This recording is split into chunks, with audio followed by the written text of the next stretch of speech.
পালশিটে ভয়াবহ সড়ক দুর্ঘটনা, মৃত এক, গুরুতর আহত আর এক। ১৯ নম্বর জাতীয় সড়কে পালশিট সংলগ্ন এলাকায় বৃহস্পতিবার দুপুরে ঘটে গেল এক ভয়াবহ সড়ক দুর্ঘটনা।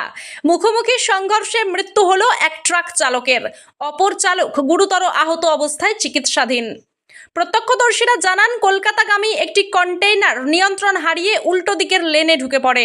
সেই সময় বিপরীত দিক থেকে আসা একটি লোহার পাত বোঝাই ট্রাকের সঙ্গে মুখোমুখি সংঘর্ষ হয়। সংঘর্ষ এতটাই ভয়ঙ্কর ছিল যে দুটি গাড়ির সামনের অংশই দুমড়ে মুচড়ে যায়। ঘটনাস্থলে মৃত্যু হয় কন্টেইনার চালকের। অপর ট্রাক চালক উমেশ কুমার রায়, বয়স ৩০ বছর, বিহারের সমস্তিপুর জেলার বাসিন্দা। গুরুতর আহত হন তিনি। তাকে আশঙ্কাজনক অবস্থায় উদ্ধার করে বর্ধমান মেডিকেল কলেজ হাসপাতালে ভর্তি করা হয়েছে। খবর পেয়ে মেমারি থানার পুলিশ এবং পালশিট ফাঁড়ির কর্মীরা দ্রুত ঘটনাস্থলে পৌঁছে উদ্ধার কাজ শুরু করে।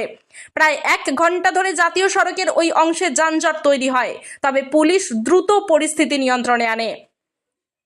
পুলিশ সূত্রে জানা গেছে, প্রাথমিক তদন্তে ধারণা করা হচ্ছে চালকের গাফিলতিতেই এই দুর্ঘটনা। মৃতদেহ ময়না তদন্তের জন্য পাঠানো হয়েছে এবং ঘটনার পূর্ণাঙ্গ তদন্ত শুরু হয়েছে পুলিশের তরফ থেকে। ব্যুরো রিপোর্ট, সোজা কথা নিউজ।